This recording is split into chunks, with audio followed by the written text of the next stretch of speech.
యేసుక్రీస్తు ప్రభు మన అందరి నిమిత్తము కూడా మనం ఏది అవ్వాలో మన అవ్వవలసిన ప్రతీది కూడా తాను మీద వేసుకున్నాడు. ఏమవ్వాలి? మనం పాపము చేసాం, దేవుడికి వ్యతిరేకమైన క్రియ చేసాం, దేవుడు ఆయన మీద వేసుకున్నాడు. ఈరోజు మనము అనుభవించాల్సింది ఆయన అనుభవించాడు. ఆయన అనుభవించాల్సిన ఘనత, ప్రేమ,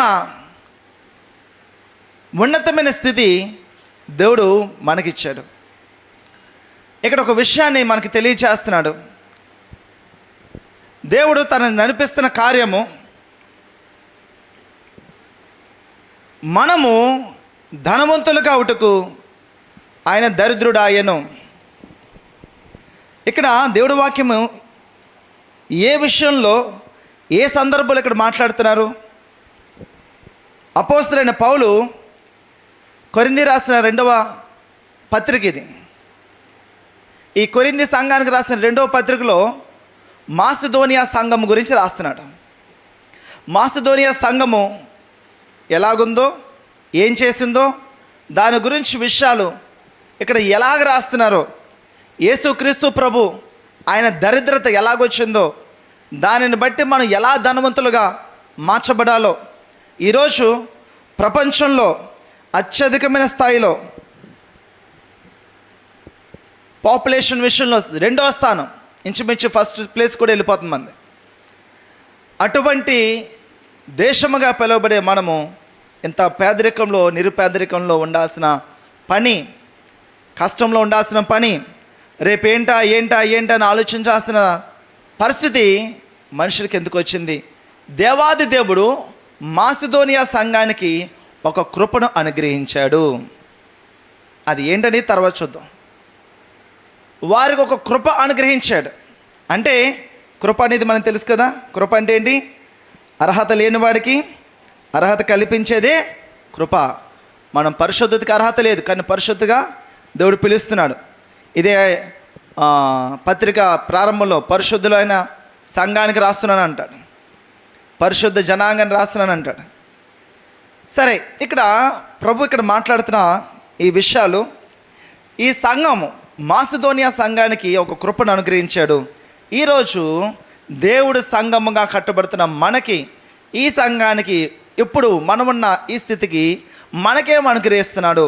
ఈరోజు పరిశీలన చేసుకోవాలి. ప్రతి ఒక్కరు కూడా ఆత్మానుసారముగా పరిశీలన చేసుకోవాలి. ప్రభా, ఆ కృప మేము కూడా అక్కడ వారు పొందుకున్న కృప ఏంటో అది తెలియదు, కానీ ఇప్పుడు నేర్చుకుంటున్నాం.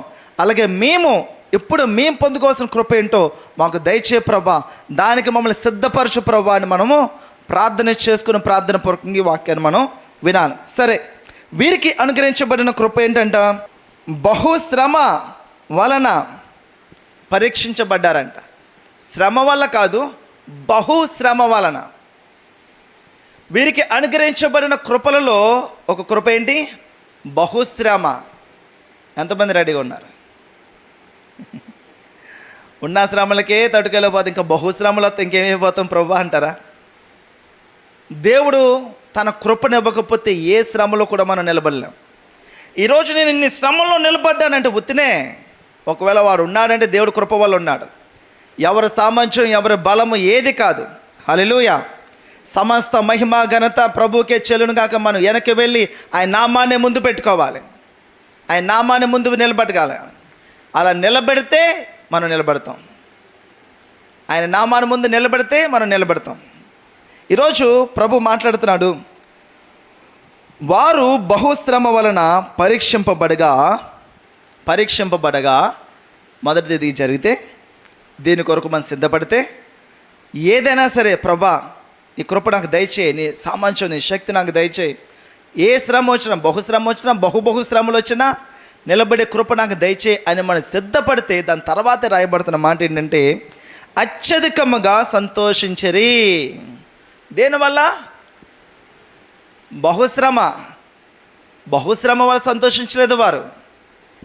బహుశ్రమలో వారు నిలబడిన విధానాన్ని బట్టి వారు సంతోషించారు. వారు బహుశ్రమలు చాలా మందికి వస్తాయి, శ్రమలు వస్తాయి. కానీ అందరూ నిలబడగలుగుతున్నారా?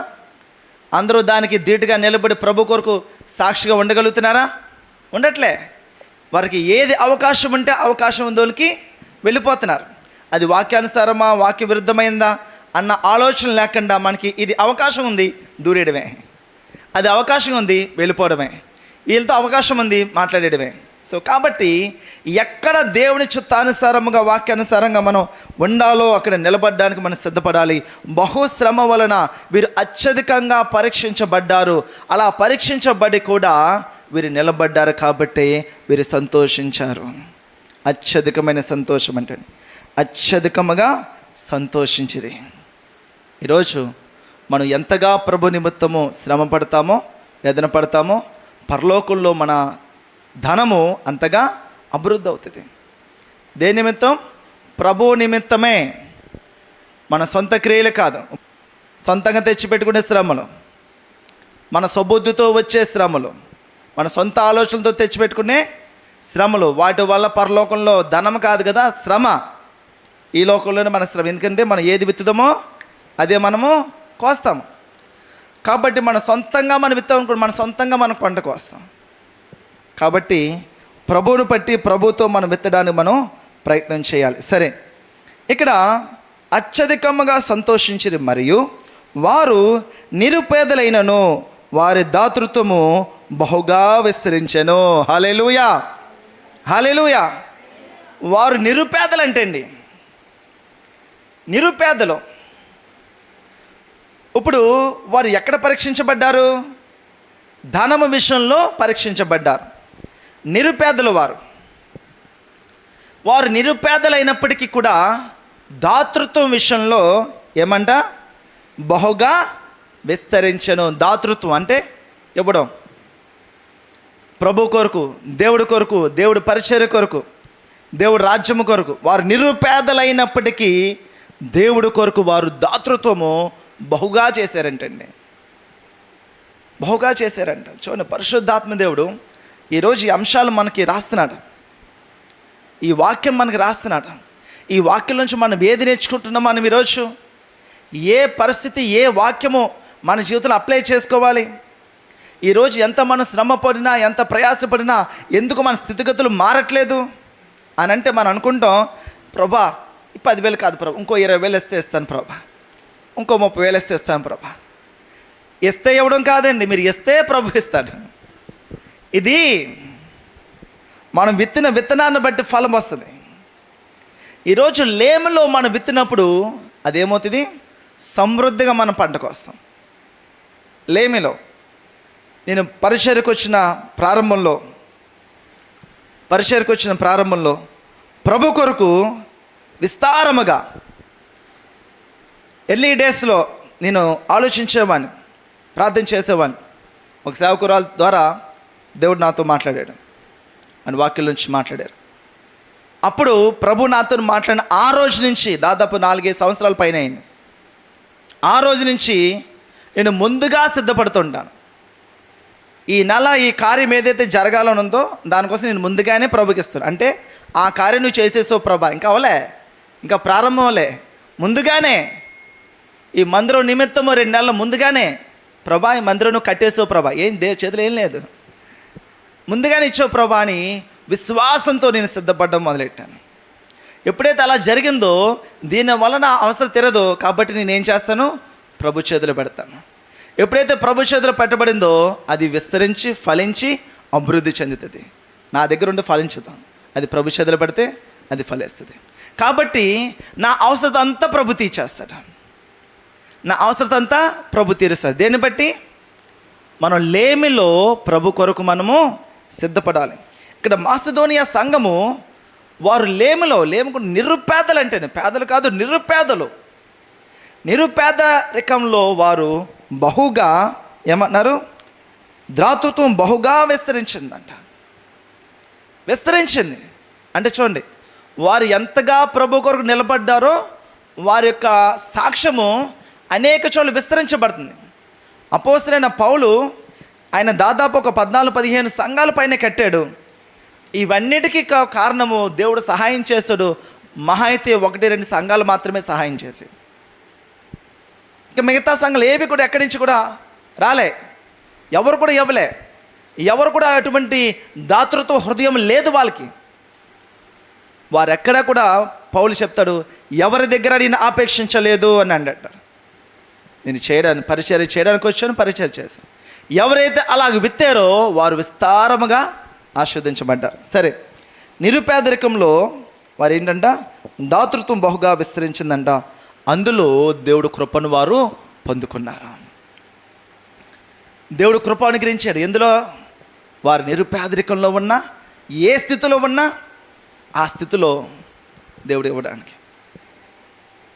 షారోన్ బుక్ స్టాల్ రాజుగారు ఆయన ప్రభునందు నిద్రించారు. ఇలా పెద్దవాళ్ళు ఎవరైనా కనిపించిన నేను కూర్చొని వాళ్ళతో కొంచెం సమయం గడుపుతుంటాను, మాట్లాడుతుంటాను. ఏంటి వారి ఆత్మీయ జీవితంలో వారి ఈ స్థితికి రావడానికి కారణం ఏంటి, వారు ఎలా ప్రభుని వెంబడించారు, ఎలా ప్రార్థన చేసేవారు అనుకున్నప్పుడు వారు చెప్పేవారు,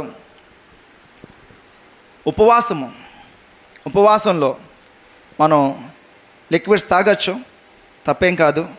ఉపవాసంలో వారు చెప్పిన విషయం ఏంటంటే, వారు నోట్లో ఉన్న ఉమ్ము కూడా మింగరంట. వాళ్ళు బయట ఉన్న నీళ్ళు తాగకపోవడం పక్కన పెట్టండి, నోట్లో ఉమ్ము మింగినా సరే పాపం కింద భావించేవారంట. అంత కఠినంగా ఉపవాసం ఉండేవారంట, ప్రార్థన చేసేవారంట మోకరిస్తే. ఆ రోజుల్లో దాదాపు 1980, 85 ఆ ప్రాంతం విషయం చెప్తున్నాను. 1985 వారు ₹1 సంపాదన అంటే ₹1 ఇంట్లో సామాన్ తెచ్చుకొని ₹1 కానుకేసేవారు. రేపు ఏంట్రా అంటే రేపు లేదు ఇంకా ఈరోజు నా ప్రభు దీవించాడు ₹1, ₹1 ఈ రోజుకి ఏమైనా కావాలి, ఈ రోజుకే మళ్ళీ ఈరోజు తీసుకొని ₹1 కానుకేసేవారంట. అంటే చూడండి, నాకు 1 పైసా తెలుసు, 5 పైసలు తెలుసు, నాకు 5 పైసలు కాయిన్ తెలుసు, నాకు 20 పైసలు కాయిన్ తెలుసు నాకు. ఇప్పుడు నేనే చూశానంటే ఆయన ఇంకేం చూసుంటారు. అంటే ఇంకా ₹1 అంటే బోల్డెన్ సామాన్లు వస్తాయి. ₹1 అంటే నాకు ₹1 టిఫిన్ తెలుసు, నాకు మా వేసేవారు. రూపాయికి 4 ఇడ్లీ వచ్చేది రూపాయికి. అప్పట్లో దేవుడి సన్నిధిలో మనం ఏ స్థితిలో ఉన్నప్పటికీ కూడా ఆ స్థితిలో దేవుడిని మీరు జ్ఞాపకం చేసుకోగలిగితే, గుర్తుపెట్టుకోండి, మీరు ఏ స్థితిలో ఉన్నప్పటికీ కూడా గుర్తుపెట్టుకోండి, కలిమి ఉన్నా లేమి ఉన్నా, ఆ రోజా ఈ రోజా, అయ్యిందా అవ్వలేదు ఏమి కాదు, ఏ స్థితిలో ఉన్నా ప్రభువుని మీరు జ్ఞాపకం చేసుకోగలిగితే మీ అంత ధన్యులు ఇంకెవరు ఉండరండి. అప్పుడు ప్రభు మీ ప్రతి స్థితిలో జ్ఞాపకం చేసుకుంటాడు మిమ్మల్ని. మీ ప్రతి స్థితిలో నేను అనుభవిస్తూ చెప్తున్నాను ఈ మాట. వారు దాతృత్వము, నిరుపేదలైనప్పటికీ కూడా వారు దాతృత్వం, దేవుడిచ్చిన కృప ఏంటి, వారు ఎంత లేమిలో ఉన్నప్పటికీ కూడా వారు ప్రభు విషయాలు ఇచ్చే విషయంలో దాతృత్వ హృదయం అంటే వాళ్ళది, ఇచ్చే హృదయము. వారు అలాగా దేవుడు వారు అలా సిద్ధపడేవారు. ఆయన అంటాడు, షారోన్ రాజుగారు, ఈరోజు నా సెల్ఫ్ ఓపెన్ చేస్తే ఇక్కడి నుంచి ఆ చివరి వరకు ఉన్న ఏ వేసుకోవాలో కన్ఫ్యూజన్ వస్తుంది అన్నమాట. ఈ చివరి వరకు అన్ని సూట్లే ఏ వేసుకోవాలో కన్ఫ్యూజన్లో ఉన్నాను నేను అంటాడు. ఎందుకు? వారు సరిగ్గా విత్తారు, వాళ్ళు సరిగ్గా సిద్ధపడ్డారు. వారు ఈరోజు ఆ పంట కోసుకుంటారు. వారి కుటుంబ సభ్యులు ఇప్పుడు 2వ తరం కూడా పంటను కోస్తున్నారు. ఇప్పుడు నిరుపేద స్థితిలో రేపు లేదు. ఇంకా రేపు ఏంటంటే ఉంటుంది, దేవుడు దయదలిస్తే ఉంటుంది, లేకపోతే లేదు. ఇంకా దాచుకునేది future planning, family planning, fixed deposit, ఇంకే డిపాజిట్ లేవు. ఇంకా ప్రభు ఒకటే డిపాజిట్ మనకి. వారు అలా సిద్ధపడ్డారు. ఈరోజు మాసిదోనియా సంఘానికి దేవుడిచ్చిన కృప ఈరోజు మన జీవితంలో, మన ఆత్మీయ జీవితంలో ఎటువంటి కృప మనకు కలిగి ఉన్నాం మనం జ్ఞాపకం చేసుకుందాం. ఇంకేమంటున్నారు చూడండి, బహుగా విస్తరించను. 3వ వచనం, పరిచర్యలో పాలు పొందు విషయంలోను ప్రతి ఒక్కరూ, ఒక విషయం గుర్తుపెట్టుకోండి, ప్రతి ఒక్కరూ మారు మనసు పొందిన ప్రతి ఒక్కరూ సేవకురాలే. ఆ విషయాన్ని మీరు గుర్తుపెట్టుకోండి. సర్వలోకానికి మీరు సర్వ సృష్టికి సువార్తను ప్రకటించండి, నమ్మిన వారు బాప్తిస్మం ఇవ్వండి, శిష్యులుగా చేయండి. ఇంకా మరో క్యాండిడేట్ ఎవరు లేడు. ఇంకొక పర్సన్ ఎవరు లేరు. ప్రతి ఒక్కరూ శిష్యులే. మీరు మీ చుట్టూ ఉన్న జనాంగానికి మీరే దేవుడి శిష్యులు, మీరే సువార్త ప్రకటించాలి. మీ చుట్టూ ఉన్న మనుషులకి మీరే సాక్షులు. ఒకానొక సమయంలో ఒక కొద్ది సమయం పలానా ఓరు తెలుసు, మీకు పలానా కుటుంబం తెలుసు, పలానా ఫ్రెండ్ తెలుసు, మీరు సాక్ష్యం ఇచ్చారా అని ప్రభు మీ విషయంలో అడిగితే, ప్రశ్నిస్తే సమాధానం మన దగ్గర ఉండాలి. మనం చెప్పేవారు చేయంటే నో ప్రాబ్లం, మన పాదులు దులిపేసుకుని వచ్చేసి హ్యాపీగా. ఇంకో మాట చెప్పాలంటే అదే మన చాలా సులువు. ఎందుకంటే వారు చేయన్నారు, ప్రభా ఇంకో వద్దాను కదా, ఇంకా పాదులు దులుపుకొని వచ్చాడు. మళ్ళీ రానివ్వకపోతే కొద్దో గొప్ప విశ్వాసం కలుగుతున్నాడు. మరలా మనం ప్రయత్నం చేస్తుండాలి. ప్రార్థన చేస్తున్నా ప్రయత్నం చేస్తాం. తోసారు ఇంకో గొడవ లేదు, ఇంకా పాదులు దులుపుకొని వచ్చాడమే. దేవుడి పరిచర్లో పాలు పొందు విషయంలోనూ మనపూర్వకముగా మమ్మను వేడుకొనుచు, మనపూర్వకంగా హృదయపూర్వకంగా వాళ్ళు వేడుకున్నారంట. దేని విషయంలో? వాళ్ళ సొంత పని కాదు, వాళ్ళ ఇంట్లో పని కాదు, వాళ్ళ ఇంట్లో వస్తువులు కాదు, ఇంట్లో కార్యక్రమం కాదు, దేవుడి కార్యక్రమం, ప్రభు కార్యక్రమం, దేవుడి రాజ్యము కొరకు. ఈరోజు ప్రభు యొక్క కొరకు, ప్రభు రాజ్యము కొరకు వారు మనపూర్వకముగా వారు వేడుకొనుచు, వారు తమ సామర్థ్యం కొలదియే కాక సామర్థ్యము కంటే ఎక్కువగాను తమంతట తామే ఇచ్చిరని మీకు సాక్ష్యం ఇచ్చుచున్నాను. ఏంటంటే వాడు సామర్థ్యం, మన తాహత ఇంతేనండి అంటారు కదా, మన తాహత ఇంతేనే, వాడు సామర్థ్యం ఏముంది బైబిల్లో? వారి సామర్థ్యము కంటే ఎక్కువగాను. అక్కడ క్రీస్తుని ప్రేమ వెల్లడవుతుంది. క్రీస్తు ప్రేమ వెల్లడవుతుంది. అక్కడ గృహము కట్టడం ప్రారంభించాం. ఒక 6 లక్షలు గోడ కట్టి రేకేరా అంటే ఒక 6 లక్షలు కాంట్రాక్ట్ చెప్పాడు. అది కడుతూ ఉంటే కానీ ఇంకా రాని అంటున్నాను. ధనం ఎంత అవుతుందో తెలియదు. అవుతా ఉంది అప్పుడున్న పరిస్థితులు పెట్టి. అలాగని మనం అనుకుంటే అవలో ఎక్కువ అవుతుంది. ఆపేరా అన్నమా, ఆపేశారా? మీరు కూడా చాలామంది గృహాలు కట్టి ఉండొచ్చు. మీరు అనుకున్నప్పుడు చాలా తక్కువ ఉండొచ్చు, ఫీల్డ్లో దిగిన తర్వాత అది డబుల్ అయిపోయి ఉండొచ్చు. ఆపేశారా? మీ సామర్థ్యం మించింది కదా, ఆపేశారా? ఆపలే. ఎందుకు? అమ్మో నా ఇల్లు ఆపితే ఎలాగా, నేను ఎక్కడ ఉంటాను, నేను ఎక్కడ తల దాచుకుంటాను, మరి ఆ ఇల్లు ఇచ్చిన ప్రభు లేకపోతే ఎలాగా? ఈరోజు నా ప్రభు, ఆ రాజ్యము, నా దేవుని రాజ్యం లేకపోతే ఎలాగా? నా దేవుడి రాజ్యం కట్టబడాలి కదా, ఆయన సువార్త ప్రకటించబడాలి కదా, ఆయన ఉంటే అన్నీ ఉన్నట్టే కదా. ఏమండి? ఆయన ఉంటే అన్నీ ఉన్నట్టే కదా అని ఆలోచన ఎందుకు రావట్లే మనకి? అన్నిటికీ మన శక్తికి మించి మనం ప్రయత్నం చేస్తుంటాం. వ్యాపారం పెట్టాలి, శక్తికి మించి లోన్ తెచ్చుకొని, శక్తికి మించి దాన్ని ఎఫర్ట్ పెట్టి 1 సంవత్సరం 2 సంవత్సరాలు దానికి పెంచి పోషించి, వ్యాపారం కాదండి, ప్రారంభ దినాలు ఎలా ఉంటే 1 సంవత్సరం 6 నెలలు పోతే కొంచెం రాబడి వస్తుందంటే మనం ఏం చేస్తాం? శక్తికి మించి ప్రయత్నించాలి. ఎందుకు? ఆదాయం వస్తుంది. ఒక వ్యాపారాన్ని నమ్మినట్టుగా దేవుని మనం నమ్మలేకపోతున్నాం. ఒక ఉద్యోగాన్ని నమ్మినట్టు దేవుని మనం నమ్మలేకపోతున్నాం. ఒక వ్యక్తిని నమ్మినట్టుగా దేవుని నమ్మలేకపోతున్నాం. అంటే ఆ వ్యక్తి కన్నా, వ్యాపారం కన్నా, ధనం కన్నా దేవుడు హీనమైన వాడు. పేరుకు మాత్రం మనకు భయం. అంబాబు ఎక్కడ ఎవరు కొట్టేస్తారు అక్కడ చెప్పి ప్రభా కాపాడు అని చెప్పడం అనేది భయము.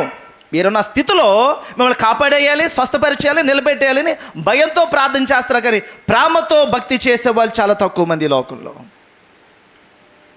ప్రేమ, దేవుడు ప్రేమ, క్రీస్తు ప్రేమతో పరిచర్య చేసేవారు చాలా తక్కువ మంది.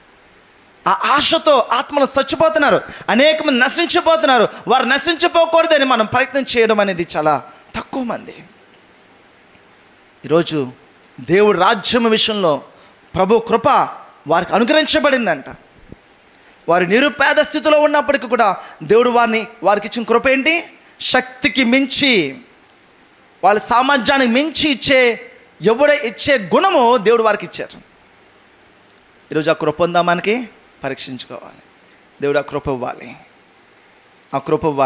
ఆ కృప ఇస్తేనే దానికి నేను చెప్పగలను.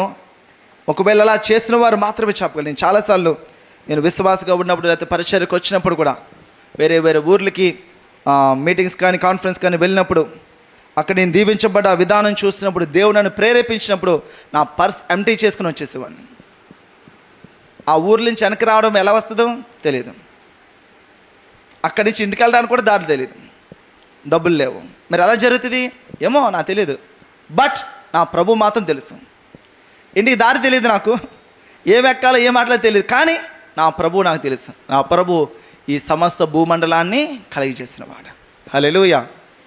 అలా చేసి ఆ ప్లేస్ నుంచి నేను ఇంటికి వచ్చినప్పుడు డబల్ దీవెనతోనే వచ్చేవాడు ఇంటికి. ఈ దారిలోనే దీవించేసేవాడు ప్రభు. హల్లెలూయా. ఈ దారిలోనే చెన్నైలో నేను కాన్ఫరెన్స్కి వెళ్ళినప్పుడు అక్కడ ప్రభు ప్రేరేపించి అక్కడ మందిరము నిమిత్తం కట్టబడుతుంది. ప్రభు ప్రేరేపిస్తున్నాడు. నా దూరం ఆ ధనముతో ఏమీ కాదు, కానీ ప్రభు ప్రేరేపిస్తున్నాడు. సరే, దాన్ని ఎంటీ చేశాను. దాన్ని ఎంటీ చేస్తూ అక్కడ వారికి ఇవ్వడం జరిగింది. మీకు లెక్కగా చెప్తున్నాను చూడండి. 3,500 రూపాయలు అక్కడ ఆ మీటింగ్స్కి, ఆ ప్రేయర్కి, ఆ బిల్డింగ్ కొరకని ఇచ్చాను. మీటింగ్స్ ఖర్చులు వేరు, మీటింగ్ రిజిస్ట్రేషన్ వేరు, అవన్నీ వేరు. మళ్ళీ అది నా సొంతంగా నేను చేసిన పని. అక్కడ ఇచ్చాము. అక్కడ ఫోన్ మొబైల్స్ అవి కూడా పనిచేయవు, నెట్వర్క్ అంతా క్లోజ్. అక్కడ అయిపోయిన తర్వాత మధ్యాహ్నం కాన్ఫరెన్స్ అయిపోయింది, 3 రోజులు ఫినిష్ అయిపోయింది. ఇంకా ట్రైన్ ఎక్కడానికి చెన్నై సెంట్రల్ ఊర్లోకి వస్తాం అనమాట. ఆ సెంట్రల్ ఊర్లోకి రాగానే నా ఫోన్ టక్క 2-3 మెసేజ్లు వచ్చాయి. ఏంటన్నా నెట్ ఆన్ చేసి అవి చూస్తే ఒక బ్యాలెన్స్ ఏంటంటే 10,000 రూపాయలు. హైదరాబాద్లోంచి వేరే ఒక ఫ్యామిలీ వారు 10,000 రూపాయలు నా బ్యాంక్ అకౌంట్లోకి వేశారు. వారు ఎప్పుడో దీవించబడ్డారు మన గురించి. వాళ్ళ పాప విషయంలో, అనారోగ్యం విషయంలో, చనిపోయే స్థితిలో ఉన్నప్పుడు ప్రార్థన చేస్తే దేవుడు అక్కడ స్వస్థపరిచాడు. అప్పుడు ఎవరు మాట్లాడలేదు, ఎన్నో మేలు పొందుకున్నారు, అప్పుడు ఎవరు మాట్లాడు. కానీ దేవుడు ప్రేరేపణ. నేను సెంట్రల్కి ఇక్కడ రాగానే నాకు ఎంత వచ్చింది? 10,000 రూపాయలు. నేను ఇచ్చింది ఎంత ఎక్కువ? హృదయపూర్వకంగా దేవుడు ఒక ప్రేరేపణ కొలది మనం నిలబడినప్పుడు దేవుడు అత్యధికమైన కార్యాలు చేస్తాడు. ఇదేదో బాగుంది, 3,000 10,000 వేశారు అనుకోండి, మొత్తం ఉన్నది ఊడిపోద్ది. అది ఆసక్తితో, ప్రార్థనతో, ప్రేరేపణతో, ప్రేమతో. నీ తండ్రా? ఏసే నీ తండ్రా? మరి ఏసే మీ తండ్రి అన్నప్పుడు మరి ఏసే పరిచర్య ఎవరి పరిచర్య? ఏమండి? తండ్రి ఆస్తేనా మీది, అప్పులు మీ కాదా? ఏమండి? తండ్రి ఆస్తి మందే, అప్పులు మనవే. ఏది ఏమన్నా నాది, నా ప్రభు నాదిది. ఇది నా పరిచర్య, నా ఏసే నాకు ఇచ్చిన పరిచర్య. ఇది నా ఆస్తి, దేవుడు పరిచర్య ఇచ్చాడు. ఇది నా ఆస్తి, దేవుడు నాకు ఇచ్చాడు. నేను చెప్పితే ఎవరు చేస్తారు? నేను వెళ్ళకపోతే ఎవరు వెళ్తారు? ఇది నాది. ఇది మనదే అంటే చాలామంది వస్తారు, నాదంటేనే నేను వస్తాను. నేను బారుమనసు పొందిన ప్రారంభ దినాల్లో మందిరంలో పరిచయం చేస్తున్నప్పుడు ప్రేయర్ అయిపోయింది 8:30 అలాగే అయిపోయి సాయంత్రం. నేను ఇంటికి వెళ్ళేటప్పుడు 10 అవుతుంది. యారా అప్పుడు దాకా ఏం చేస్తున్నారా పాస్టర్ గారు, పెద్ద పాస్టర్ గారు? మరి అక్కడెక్కడ పనులు ఉన్నాయి. నువ్వే ఉన్నావా అంటే ఉన్నారు. అలాగ ఒకరు వెళ్ళిపోతా లాస్ట్ ఎవరు ఉన్నారు కదా, వాళ్ళు చేస్తారు కదా, నువ్వు రావచ్చు కదా అంటారు. సరే, ఇది పక్కన పెడదాం. దేవుడు ఆశీర్వాదిస్తున్నాడు. దేవుడు ఆశీర్వాదిస్తున్నాడు. ఇప్పుడు చెప్పండి, ఎవరిని తీసుకుంటారు కదా, నువ్వు వచ్చేలేపావా, ఆశీర్వాదం నీకెందుకు ఏమని అంటారా? దేవుడు దీవెన ఇస్తున్నాడు, ఆశీర్వాదం ఇస్తున్నాడు, స్వస్థత ఇస్తున్నాడు. ఒరే అక్కడ ఉండి చివరి వరకు ఉండి అది పొందుకొని పోయారా అని అంటాం. మీకు అర్థమైందా? శ్రమ నాకు మాత్రమే అని అనుకుంటే దీవెన కూడా నాకు మాత్రమే.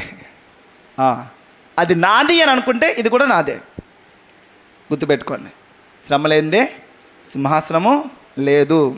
ఈరోజు యేసుక్రీస్తు ప్రభు ప్రపంచవ్యాప్తంగా ప్రపంచ ప్రజలందరి కొరకు కఠినమైన శ్రమ పడ్డాడు. కాబట్టి ఈరోజు ప్రపంచ దేశాలైనా కొనియాడబడుతున్నాడు, హెచ్చించబడుతున్నాడు. దేవుడు అని బట్టి కాదు, ఆయన చేసిన త్యాగమును బట్టి. ఎందుకంటే మనిషి రీతిగానే వచ్చాడు ఈ లోకానికి. ఆయన మనిషి రీతిగానే ప్రాణం పెట్టాడు. ఇప్పుడు నీకు ఎలాగైతే గిలితే నొప్పి వస్తే ఆయన కూడా నొప్పి వస్తుంది. మనిషి రీతిగానే ఈ లోకానికి వచ్చి మనిషి రీతిగానే ప్రాణం పెట్టాడు. మనిషికి సాధ్యమైనదే అతడు కూడా సాధ్యం చేసుకున్నాడు. ఈరోజు మనము ఆలోచించగలగాలి, త్యాగం చేయాలి. ఇక్కడ ప్రభు మాట్లాడుతున్నాడు, వారి సామర్థ్యం కంటే ఎక్కువగా తమంత తామే ఇచ్చిరని మీకు సాక్ష్యం ఇచ్చుచున్నాను. అపోస్తలుడైన పౌలు సాక్ష్యం ఇస్తున్నాడు. మాసిదోనియా సంఘము నిమిత్తము తన వ్యక్తిగత సాక్ష్యం ఇస్తున్నాడు. దేవుడి కొరకు నిలబడాలి. వీరు నిలబడ్డారు. మాసిదోనియా సంఘం వారు నిలబడ్డారు. ప్రభు రాజ్యము కొరకు నిలబడ్డారు. కానీ వారు నిరుపేద స్థితులు అనేసరి నిలబడ్డారు. ఈరోజు మీరు ప్రభుకు అప్పగింపబడ్డారు. దేవుని చిత్తమును బట్టి సేవకులకి ఇక్కడ మనకి అప్పగింపబడ్డారు. దేవుని చిత్తమును బట్టి మీరు అప్పగింపబడ్డారు. దేవుడి చిత్తము, దేవుడి కృప మీ అందరి పట్ల దేవుడు మాట్లాడుతున్నాడు. ఇంకా తమను తాము అప్పగించుకొని ఎంతగా చేయుదురని మేము అనుకొనలేదు. వారు అప్పగించేసుకున్నారండి. వారు ఏ స్థితిలో ఉన్నారో మొదట దేవుడికి అప్పగించుకున్నారు. తర్వాత అక్కడున్న సేవకులకి, పరిచారకులకి వారు అప్పగించుకున్నారు. ఎంతగా వారు అప్పగించుకోబడతారని, ఎంతగా వారు విధేయత చూపుతారు, ఎంతగా దేవుడి కొరకు నిలబడతారు మేము కూడా అనుకోలేదు అని పౌలు అంటున్నాడు. పౌలు ఆశ్చర్యపోతున్నాడు. అక్కడ మాసిదోనియా సంఘం యొక్క సాక్ష్యము. ఈరోజు ఎవరైనా మన గురించి సాక్ష్యం ఇవ్వాలి అంటే దేవుడు పరలోక రాజ్యంలో సింహాసనం ఎదుట ఈరోజు నా నిమిత్తం ఎటువంటి సాక్ష్యం ఇస్తాడు? ఎటువంటి సాక్ష్యం ఇస్తాడు? ప్రశ్న వేసుకుందాం. మనం ప్రభు కొరకు ఎలాగ మనం నిలబడ్డాము, ఎలాగ మనం శ్రమ వచ్చినా కష్టం వచ్చినా ఎలా నిలబడ్డాం, పరిశుద్ధత కాపాడుకునే విషయంలో, సాక్ష్యం కాపాడుకునే విషయంలో, దేవుడి కొరకు అనేక మంది వాళ్ళ కుటుంబాలు విడిచిపెట్టి, ఊర్లు విడిచిపెట్టి, ప్రాంతాలు విడిచిపెట్టి ఏం చెప్తారు స్టోరీ? మనకేముంది స్టోరీ? అబ్రహాము స్టోరీ పైకి వెళ్ళగానే ప్రకటించే ఉంటారు వాళ్ళందరూ కూడా.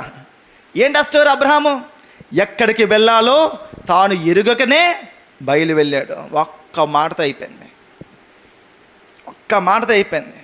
ఎక్కడ ఉండాలో, ఎలాగుండాలో, పిల్లలేంటో, పరిస్థితులు ఏంటో ఏమీ లేదు, ఆస్తి పాస్తి ఏమి లేదు, నిలబడి వెళ్ళిపోయారు అంతే. అలాగా అలా ఉన్న పాలంగా వాళ్ళు వెళ్ళిపోయారు. విశ్వాసుల తండ్రిగా పిలువబడ్డాడు అబ్రహాము. విశ్వాసుల తండ్రి. తన కుమారుని బలి ఇచ్చినప్పుడు, తన కుమారుని బలి ఇమ్మన్నప్పుడు అబ్రహాము వెనకాడలేదు. అబ్రహాం ఒక స్టోరీ ఉంది.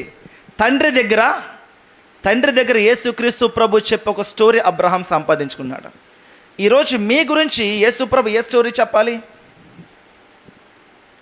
ఏ స్టోరీ ఉంది మీ గురించి?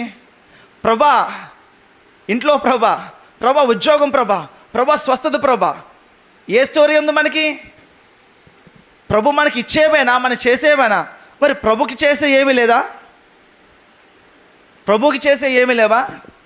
నీకు ఇచ్చింది దేనికి? ఎంజాయ్ చేయడానికా? దేవుడి కొరకు ఏమి కాదా? ఆయన రాజ్యం కొరకు ఏమి కాదా? అడుగుతున్నాడు ప్రభు. ఇక్కడ పౌలుకు ఒక స్టోరీ ఉంది, పేతురుకు ఒక స్టోరీ ఉంది, యేసు ప్రభువుకు ఒక స్టోరీ ఉంది, యోసేపుకు ఒక స్టోరీ ఉంది. మీ స్టోరీ ఏంటి?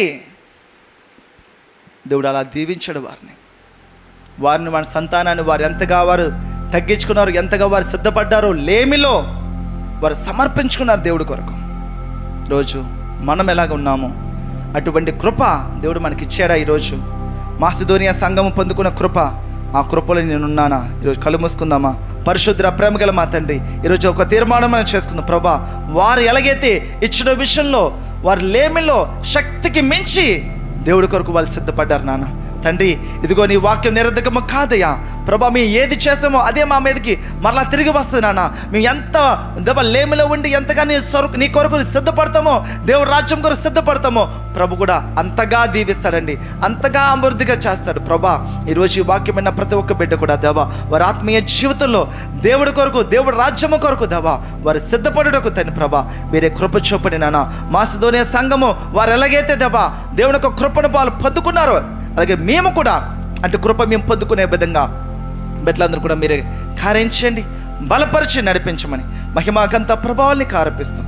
యేసుక్రీస్తు పరిశుద్ధమైన నామంలో స్తుతించి ప్రార్థించి విశ్వాసముతో ప్రార్థన పొందుకున్న మా ప్రియ పరలోకపు తండ్రి, ఆమేన్.